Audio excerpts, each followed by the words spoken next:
તમને એની સમજણ નથી એટલે તમારા માટે ખોટું ના. પણ હીરાની અને સોનાની પરખ જેને આવડે એ જ કરી શકે. એટલે બધા મેલડી કરી બધા દોડશે તો ખરી, એવું કહું છું. હજુ દોડ્યો 10 વર્ષ જશે ને તોય મારી પાસે આવવું પડશે. કેમ કે જેટલા તમારા ઘરે જેટલા તાળા મારેલા હશે ને લોકોએ, તમારા વડીલોએ જ્યાં જઈને આયા ત્યાં નવું જૂનું કરાઈને તમારી માતાઓને વધુ મજબૂર કરી, દુઃખ દેવામાં મજબૂર કરી. દુઃખ દેવામાં તમારી માતાને તમને દુઃખ દેવામાં લોકોએ મજબૂરી કરી. કેમ કે તમારા ઘરે એક માતા બેઠી હોય આશાપુરા અને તમે પછી કોઈ જોગણી લઈને બેહાડો તો દુઃખ થાય કે નહીં? દુઃખ દેવામાં મજબૂર થાય કે નહીં? જોગણી હતી પછી સધી લઈને બેહાડી એટલે મજબૂર થાવ કે નહીં? તમારી માં મજબૂર થાય ને. મારે તો કોકની પાસેથી 10,000 લીધા હોય, 1 મહિનો વ્યાજ ના આપ્યું, બીજા મહિને વ્યાજ ના આપો એટલે ઝઘડો થાય કે નહીં?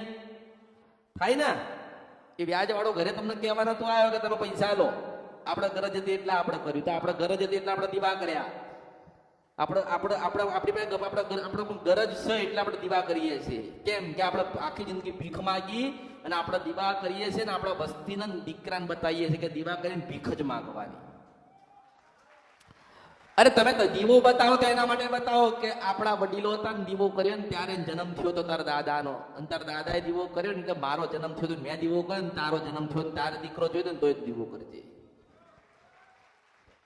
આપણે તો આપણું નાનું બાળક હોય ને અત્યારે જોઉં છું, મોટા મંદિરે જાય છે, ઉભા રહે છે અને પછી કહે છે કે માતાજી અમારા કામ પડ્યું છે તમે પૂરું કરજો. નાનું બાળક હોય ને આભળતું હોય કે મારા માતા પિતા શું કહે છે.